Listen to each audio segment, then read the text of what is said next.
नमस्कार दोस्तों, मैं हूं प्रशांत और स्वागत है आपका प्रतियोगिता दर्पण में। आज हम बात करने जा रहे हैं हिमालयन ब्राउन बियर के बारे में। सबसे पहले यहाँ न्यूज देख लेते हैं। वेस्टर्न हिमालयाज यानी कि कश्मीर, यहाँ पे ब्राउन बियर्स रेसिडेंशियल एरियाज में एंटर करते हैं, ग्रेवयार्ड्स वगैरह में काफी तबाही मचाते हैं। और इन सारी चीजों को देखते हुए जो लोकल कम्युनिटीज हैं, उन लोगों में काफी कंसर्न और काफी डर का माहौल है। उन्हें ये लगता है कि बियर्स के साथ में आए दिन अगर कंफ्लिक्ट होगा तो काफी प्रॉब्लम्स हो सकती हैं। अब यहाँ पे हम बात करें अगर, तो human safety as well as bear के खुद की सर्वाइवल, ये दोनों एक चैलेंज है। आइए इसको डिटेल में समझते हैं। सबसे पहले हम जान लेते हैं कि ब्राउन बियर है क्या, इसका कंजर्वेशन स्टेटस क्या है। ब्राउन बियर जो है, ये Himalayan brown bear basically brown bears का सब स्पीशीज है जो हाई अल्टीट्यूड्स यानी कि वेस्टर्न हिमालयाज में, स्पेसिफिकली पाकिस्तान से भूटान के जो हिमालयाज हैं वहां पर पाए जाते हैं। इनकी जो फर होती है काफी थिक होती है और सैंडी या फिर रेडिश ब्राउन कलर की होती है। ये 2 मीटर तक या फिर उससे ज्यादा बड़े हो सकते हैं और इनका जो ग्रोन अप जो बियर का वेट है, it can be around 250 kilograms. कुछ इस तरीके का होता है आपका ब्राउन बियर। और ये सिर्फ और सिर्फ Himalayan high altitudes western Himalayas from Bhutan to Pakistan यहीं पे देखे जाते हैं। IUCN रेड लिस्ट की अगर हम बात करें तो वहां पे ब्राउन बियर क्रिटिकली एंडेंजर्ड है। अब यहाँ पे एक खास बात यह है कि जो हिमालयन ब्राउन बियर है, IUCN red list for Himalayas, it list brown bear as critically endangered. लेकिन वर्ल्ड में बाकी जगह पर ब्राउन बियर की जो स्टेटस है, that is least concern. Sites की अगर लिस्ट में बात करें तो ये अपेंडिक्स 1 में आते हैं। और इनकी जो पॉपुलेशन है, भूटान, चाइना, मैक्सिको, मंगोलिया, ये अपेंडिक्स 2 में आती है। जो हिमालयाज में हमारे ब्राउन बियर हैं, वहां पे इन्हें अपेंडिक्स 1 में रखा गया है। अब इंडियन वाइल्ड लाइफ एक्ट 1972 के शेड्यूल 1 में प्रोटेक्शन प्रोवाइडेड है इन्हें। ये ओमनीवोरस है। ओमनीवोरस यानी कि plant as well as animals दोनों खाते हैं। देन बिहेवियर अगर इनका देखा जाए, दे आर नॉक्टर्नल। इनका सेंस ऑफ स्मेल बहुत ही शानदार होता है और यही कारण है कि ये खाना ढूंढते हुए काफी दूर तक पहुंच जाते हैं। और जो हमने रीसेंट कॉन्फ्लिक्ट्स देखे, जो रीसेंट ह्यूमन कॉन्फ्लिक्ट्स कश्मीर में, bear as well as human के जो कॉन्फ्लिक्ट्स थे, जो ग्रेवयार्ड में आना और काफी तबाही मचाना, तो ये सिर्फ और सिर्फ बेसिकली खाने को ढूंढते हुए ही एक रीजन है बहुत बड़ा कि ये खाने को ढूंढते हुए चले आते हैं ह्यूमन एरियाज में या फिर ह्यूमन सेटलमेंट्स में। अब यहाँ पर अगर हम थ्रेट की बात करते हैं, सबसे पहला आता है human animal conflict, then habitat loss, poaching for fur, claws, organs, then range north western and central Himalaya including India, Pakistan, Nepal, then Tibetan autonomous region of China as well as Bhutan. अब यहाँ पर हम कंसर्न्स की बात कर लेते हैं, चैलेंजेस की। सबसे पहला इशू आता है insufficient food sources and altered behaviour. अब इनसफिशिएंट फूड सोर्सेज, ये सबसे बड़ा जो रीजन है इसका, दैट इज हैबिटेट डिस्ट्रक्शन। अब जिस हैबिटेट में वो रहते हैं, जहां उन्हें फूड मिलता है, वो हैबिटेट ही डिस्ट्रक्ट हो रहा है, तो उनका जो फूड सोर्सेज है वो भी तो साथ में डिस्ट्रक्ट होंगे ना। अब एक रिपोर्ट के अकॉर्डिंग हिमालयन ब्राउन बियर्स क्यों भी एक कंसर्न्ड स्पीशीज हैं, क्यों इनके ऊपर इतना बात की जा रही है, क्यों इन्हें क्रिटिकली एंडेंजर्ड में रखा गया है स्टेटस में, इसका रीजन ये है कि एक रिपोर्ट के अकॉर्डिंग 2050 तक ऑलमोस्ट 70 से 75% तक जो हिमालयन ब्राउन बियर्स का हैबिटेट है वो डिस्ट्रक्ट हो चुका होगा हिमालयस की अगर हम बात करेंगे यहाँ पे। तो ये एक बहुत बड़ा कंसर्न है। Then altered behaviour. अब यहाँ पे ऑल्टर्ड बिहेवियर क्यों एक कंसर्न है, क्यों एक चैलेंज है, इसका सबसे बड़ा रीजन ये है कि जब ये ह्यूमन सेटलमेंट्स में आते हैं ना खाने को ढूंढते हुए, तो एक वाइल्ड लाइफ SOS करके जो NGO है, उन्होंने अपनी स्टडी में पाया कि क्योंकि ये अपना खाना ह्यूमन सेटलमेंट से या फिर ह्यूमन एरिया से लेते हैं, काफी जो कॉलोनीज हैं, ह्यूमन कॉलोनीज, वहां पे आ जाते हैं, and they are not like tied up to the jungles only. तो ये एक बहुत बड़ा रीजन है कि इनके खाने में प्लास्टिक पार्टिकल्स, वेस्ट,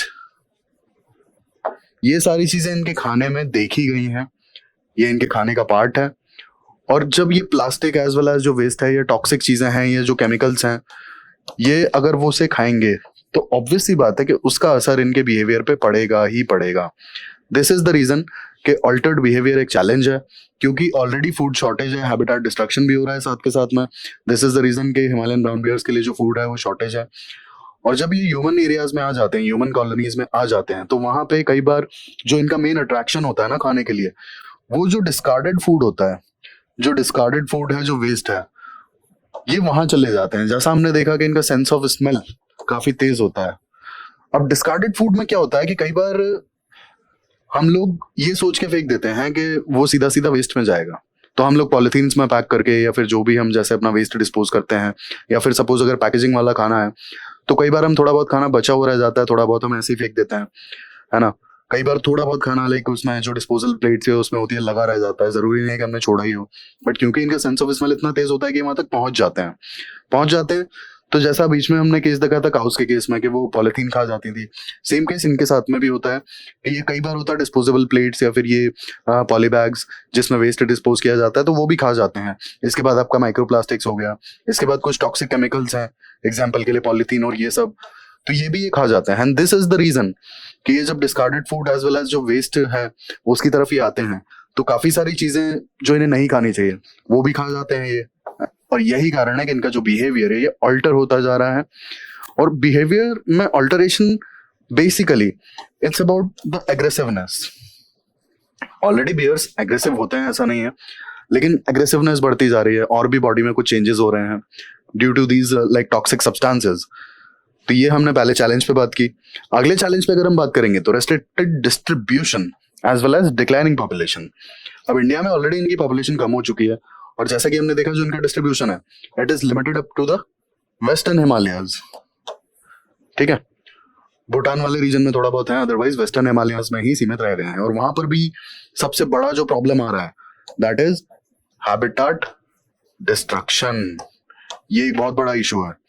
तो ऑलरेडी इनका जो है डिस्ट्रीब्यूशन रेस्ट्रिक्टेड है और हैबिटाट डिस्ट्रक्ट हो रहा है, तो इस कारण से डिस्ट्रीब्यूशन और रेस्ट्रिक्ट होता चला जा रहा है। Then declining population. अब ये दोनों भी बहुत बड़े कंसर्न वाली चीजें हैं। और इसके बाद अगर हम देखेंगे तो वेस्टर्न हिमालयाज में काफी बड़े बड़े डेवलपमेंटल प्रोजेक्ट्स आ रहे हैं।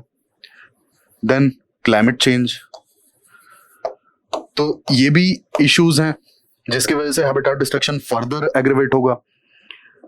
तो ये हमने अगले चैलेंज पे बात की। अब लास्टली अगर हम बात करें future threats as well as conservation recommendations पे, तो फ्यूचर थ्रेट्स ऐसा है कि क्लाइमेट चेंज की वजह से इनका हैबिटाट डिस्ट्रक्शन और ज्यादा होना है। और जैसा कि मैंने आपको बताया था कि अराउंड 75% हैबिटाट डिस्ट्रक्शन के चांसेस हैं 2050 तक, एक रिपोर्ट ऐसा कहती है।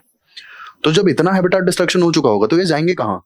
तो ऑब्वियस सी बात है कि कंजर्वेशन के लिए हमें सबसे पहले तो जो इनका हैबिटाट है उसे प्रोटेक्ट करना होगा, उसका कंजर्वेशन स्टेटस बदलना होगा, उन्हें प्रोटेक्टेड एरियाज में लेकर आना होगा। फिर इनकी जो फूडिंग के इश्यूज हैं कि इन्हें फूड के लिए, खाने के लिए ह्यूमन कॉलोनीज में आने की जरूरत ना पड़े, हमें ये चीज भी इंश्योर करनी होगी।